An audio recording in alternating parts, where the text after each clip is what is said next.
하나님 말씀 보겠습니다. 예레미야 50장 11절부터 20절까지의 말씀입니다. 예레미야 50장 11절부터 20절까지의 말씀입니다.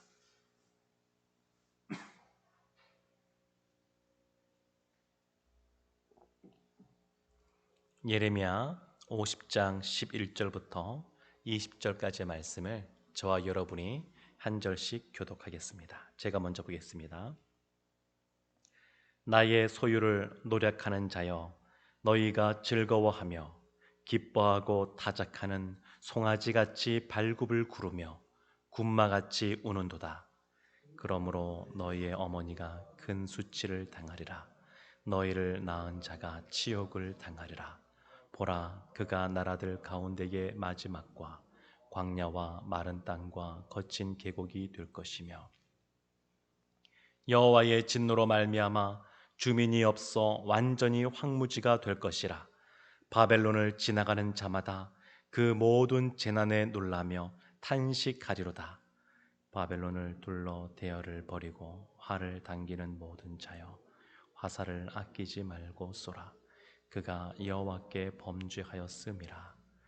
그 주위에서 고함을 지르리로다. 그가 항복하였고 그 요새는 무너졌고 그 성벽은 허물어졌으니 이는 여호와께서 그가 행한 대로 그에게 내리시는 보복이라.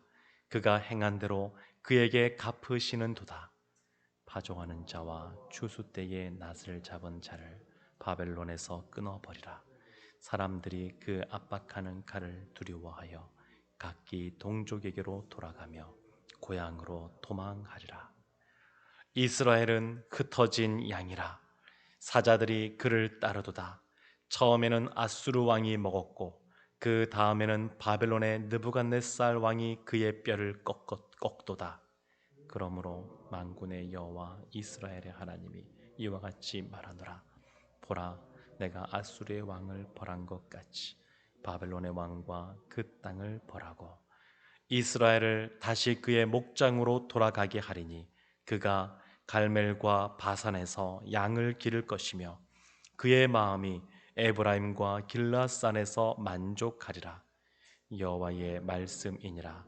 그날 그때에는 이스라엘의 죄악을 찾을지라도 없겠고 유다의 죄를 찾을지라도 찾아내지 못하리니 이는 내가 남긴 자를 용서할 것임이라. 아멘.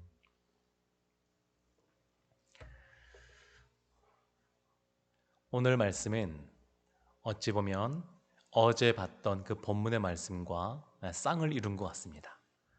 바벨론에 대한 하나님의 심판 선언이 있고 뒤에 이어서 이스라엘, 그 유다의 회복에 대해서 말씀하고 있고, 오늘도 동일하게 바벨론에 대한 심판을 말씀하고 있고 그 뒷부분에 이스라엘이 돌아올 것에 대한, 회복이 될 것에 대한 말씀을 하고 있습니다. 11절 말씀은 바벨론의 심판과 관련된 말씀인데 표현이 좀 독특합니다. 11절 말씀 제가 한번 더 보겠습니다. 나의 소유를 노력하는 자여 라고 하면서 바벨론을 하나님의 소유를 노력하는 자라고 이렇게 말하면서 이렇게 표현합니다. 너희가 즐거워하며 기뻐하고 타작하는 송아지같이 발굽을 구르며 군마같이 우는도다. 한번 곰곰이 생각해보면 왠지 우는 것과 관련하여 바벨론의 심판받아 울고 있는 장면과 관련하여 왠지 어울리지 않는 표현 같습니다. 말라기 4장 2절에 보게 되면 하나님을 경외하는 자에게 하나님께서 치료하는 광선을 비추시겠다라고 말씀하시고 그에 대한 이미지로서 외양간에 있는 송아지가 기뻐서 뛰는 것처럼 하나님께서 그렇게 회복시키시겠다 그렇게 말씀하시는데, 이거는 회복에 대한 말씀이니까 기뻐 뛰는 것이 이해가 되는데, 여기를 보면 너희가 즐거워하며 기뻐하고 이런 표현을 쓰면서 결론은 운다라는 겁니다. 운다. 바벨론이 다른 나라를 침략하고 무너뜨리고 그들을 포로로 삼을 때는 즐거워하고 기뻐하고 타장하는 송아지같이 발굽을 구르고 군마같이 이렇게 달려가서 이렇게 무너뜨렸는데, 이제는 하나님께서 하나님의 소유를 노력하는 바벨론에 대하여 오히려 그렇게 행하시겠다. 그래서 너희들이 다른 나라를 무너뜨렸던 것처럼 너희들이 그와 같이 당할 것이고 울게 될 것이다. 이렇게 말씀하고 있습니다. 요즘은 제가 그러지 않는데 별로 안 그런 것 같은데 예전에 보면 예수 믿는 것 때문에 목사인 것 때문에 참고 손해보고 넘어가는 일들이 종종 있었습니다. 어떤 일에 대해서 몰라서가 아니라 또 손해보는 것을 깨닫지 못해서도 아니고 그것에 대해서 벗어날 방법이 존재하지 않은 것도 아님에도 불구하고 예수 믿는 것 때문에 목사이기 때문에 손해볼 때가 있습니다. 예전에 대학생 때 이집트에 선교여행을 갔는데 그때 선교사님이 분명히 이 사람이 다른 때보다 물가를 비싸게 부르고 물건을 판매하는데 웬만하면 그냥 사는 겁니다. 웬만하면 택시를 타도 웬만하면 이분이 더 부른 거 알면서도 웬만하면 더 주는 겁니다. 그 대학생 때 제가 궁금해서 여쭤봤습니다. 선교사님, 왜 이렇게 더 많이 주십니까? 달라고 하는 대로 주십니까? 깎지 않고 주십니까? 그러니까 그 선교사님 하셨던 말씀이 좋은 이미지를 갖고 있어야 복음 전하는 사람이 좋은 이미지를 갖고 있어야 그 상대방이 마음을 열기 때문에 최대한 그렇게 하려고 그런다. 그리고 너무 비싸게 부르거나 그러면 아예 안 사거나 택시를 안 타거나 그렇게 하신다는 말씀을 들었습니다. 근데 때로는 피치 못할 상황 속에서 예수 믿는 것 때문에 싸우지도 못하고 그냥 약간 억울하게 또 피해를 보거나 당해야 될 때가 있습니다. 근데 예전에 보면 그런 일을 당하면 마음속에 그런 마음이 들었습니다. 아니 이분이 하나님이 나를 지켜보고 계시고 이 상황을 알고 계시는데 이 조그만한 이득을 보겠다고 이렇게 행하면 어떻게 하려고 그러나, 나중에 하나님 앞에 어떻게 하려고 이분이 이렇게 하시나, 그런 마음이 들었습니다. 요즘은 어떤 마음으로 살고 있느냐, 예수님을 좀 본받아야지 라는 마음으로 예수님이 십자가에서 이렇게 달려 들어가실 때 그 군병들을 향하여 하나님, 이들은 자기들이 무엇을 하는지도 알지 못합니다. 이들의 죄를 용서해 주소서. 그렇게 예수께서 하셨는데 주님의 제자니까 그런 모습으로 닮아가야 되겠다, 이런 생각을 하고 있습니다. 하나님이 바벨론을 하나님의 심판의 도구로서 사용하셨지만, 그러나 이 바벨론이 하나님의 사람, 이 이스라엘, 이 유다를 짓밟고 포로 잡은 것에 대해서 하나님이 기억하시고 그 소유를 노력한 이 바벨론에 대하여 심판하십니다. 하나님이 잊지 않으십니다. 그래서 어떤 면에서 하나님의 사람들은 당당함이 있고, 그리고 이 작은 것에 연연하지 않게 되고 그런 것을 보게 됩니다. 14절을 보게 되면 또 이렇게 분명히 말합니다. 바벨론을 둘러 대열을 벌이고 활을 당기는 모든 자여라고 하면서 그 밑에 그가 여호와께 범죄했음이라 라고 하는데, 그는 바벨론을 말하거든요. 바벨론이 범죄했기 때문에 이렇게 심판을 당하게 된다고 해서 분명히 말씀하고 있습니다. 그러면서 11절과 13절까지는 바벨론이 심판받는 모습을 말하고 있고, 14절부터 16절까지는 바벨론을 심판하는 사람에 대해서 말합니다. 그래서 14절에 봤던 것처럼 대열을 벌이고 활을 당기는 모든 자, 바벨론을 향하여 그들에 대해서 말하고 있습니다.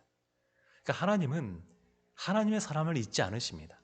때로는 고난과 역경 속에 다윗이 있었던 것처럼 그런 시간을 보낼 때도 있지만, 그 때가 지나면 하나님이 계획하신 때에 하나님께서 원수의 목전에서 상을 차려주시고 그에게 잔을 부어주시며 높여주실 줄로 믿습니다. 그래서 그 말씀이 17절부터 나오게 됩니다. 하나님이 이제 이스라엘을 회복시키시는 겁니다. 17절 말씀 보면 이스라엘은 흩어진 양이라, 목재 없는 양, 흩어진 양, 지금 현재는 포로로 잡혀가서 그와 같은 모습입니다. 그런데 사자들이 그를 따르는도다 라고 하면서 아수르가 사자라고, 바벨론이 또 다른 사자라고 말하면서 아주 표현이 참 아주 직설적입니다.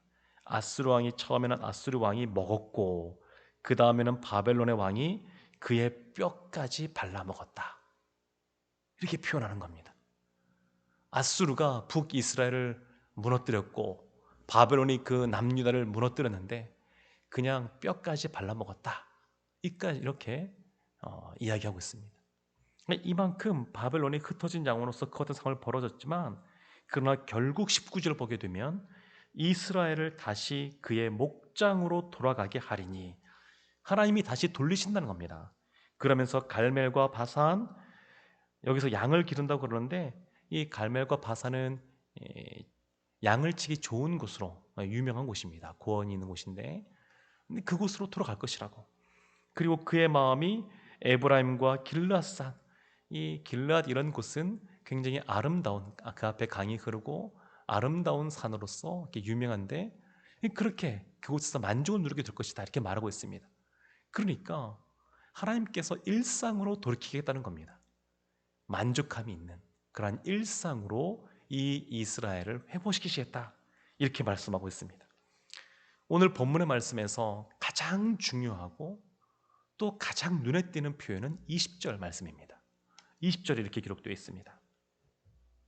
여호와의 말씀이니라 그날 그때에는 이스라엘의 죄악을 찾을지라도 없겠고 유다의 죄를 찾을지라도 찾아내지 못하리니 이는 내가 남긴 자를 용서할 것임이라. 하나님께서 그날 그때에 그때가 되면 하나님이 이스라엘의 죄악, 유다의 죄악을 찾을지라도 찾지 못하게 될 것이다 라고 말씀하십니다. 이유가 뭐냐면 이는 하나님이 남긴 자를 용서할 것이기 때문에 하나님이 이스라엘과 유다의 죄를 용서할 것이기 때문에 그렇다라고 말씀하고 있습니다. 이스라엘은 구약시대 때 아주 크게 겪었던 사건이 뭐냐면 의민사건이 뭐냐면 출애굽 사건입니다. 애굽에서 출애굽한 것, 신약에서의 예수 그리스도의 십자가 사건에 비견될 만큼 구약시대 때는 굉장히 큰 사건입니다. 그런데 제2의 출애굽이라고 할 수 있는 것이 바벨론에서 포로로 돌아오는 사건입니다. 그런데 처음 애굽에서 돌아올 때 사건과 두 번째 바벨론에서 돌아오는 이 제2의 출애굽이라는 이 사건과 차이가 있습니다.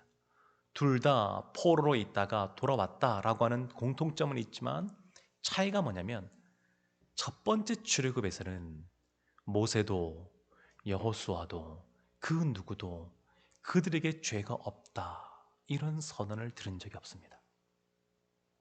주님께서 이제 더 이상 하나님께서 너희에게 죄가 이제 없게 하겠다 이렇게 말씀하신 적이 없습니다. 오히려 늘 그들이 죄를 짓지 않도록 하나님 말씀들을 거하도록 경계하는 말씀들을 늘 하셨지 이와 같은 말씀을 하지 않았습니다. 근데 지금은 바벨론에서 돌아올 때에 그들의 모든 죄를 하나님께서 용서하실 것이다 라고 말씀하고 있습니다. 그 이전과는 질적으로 차이가 나는 겁니다. 완전히 달라지는 겁니다. 죄가 없다라고 하는 것은, 죄가 용서받는다라고 하는 것은 예수 그리스도 새 언약으로 연결이 되어지게 됩니다. 그래서 예레미야 31장에 새 언약에 대해서 나왔었는데 31장 31절에 이렇게 나옵니다. 여호와의 말씀이니라 보라 날이 이르리니 내가 이스라엘 집과 유다 집에 새 언약을 맺으리라. 새 언약을 맺으리라 이렇게 말씀하십니다. 그리고 31장 33절에서는 이렇게 말합니다.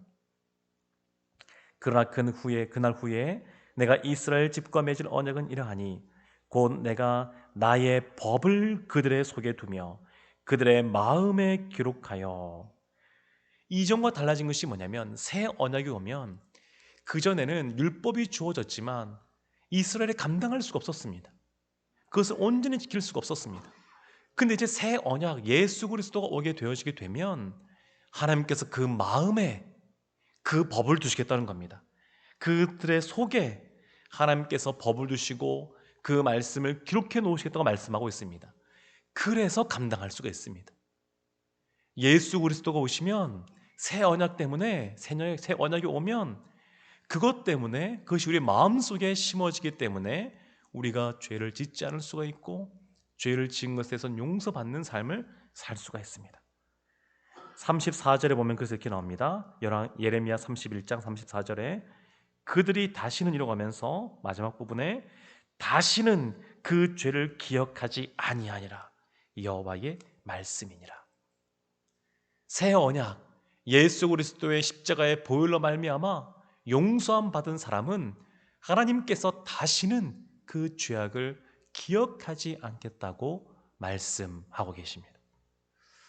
사랑하는 성도 여러분, 우리는 지금 이방의 그 10개의 나라들의 흥망성쇠에 대해서, 심판에 대해서 말씀들을 우리가 지금 보고 있습니다. 그래서 이 말씀을 볼 때에 거대한 제국도 일으키시고 심판하시고 이끌어가신 하나님을 보면서 하나님이 역사의 주관자 되신다, 이런 것들을 우리가 깨닫고 있습니다. 그런데 어떤 면에서 보게 되면 이 예언서, 이 선지자의 말씀은 진짜 목적은 뭐냐면 이렇게 하나님이 역사의 주관자 되신다, 여기서 그치는 것이 아니라 그 다음으로 나아갑니다. 왜 하나님께서 이래 역사의 주관자 되심을 나타내 주시느냐? 이걸 통해서 무엇을 말씀하시느냐? 그것은 결국 하나님의 사람이 이 모든 과정을 통하여 변화되어져서 새 언약 예수 그리스도로 말미암아 죄 용서함 받은 사람으로 하나님의 사람이 변화되고 성장하는 것을 목표로 하고 있습니다. 왜 우리에게 수천 년 전에 있었던 이러한 역사적인 사건들에 대하여 하나님이 말씀하시고 그리고 우리에게 알려주시냐면 결국 우리가 이 말씀을 통하여 예수 그리스도의 그 십자가의 은혜에 대해서 늘 감격하고 주님을 사랑함으로 하나님 말씀에 순종하는 삶을 살면서 우리의 성품이 다듬어지고 예수 그리스도를 닮아가는 것, 하나님께서 그것을 목표로 하고 계십니다. 그래서 이 예언서의 핵심이 있습니다. 그것은 뭐냐면 예수 그리스도를 향한다는 겁니다.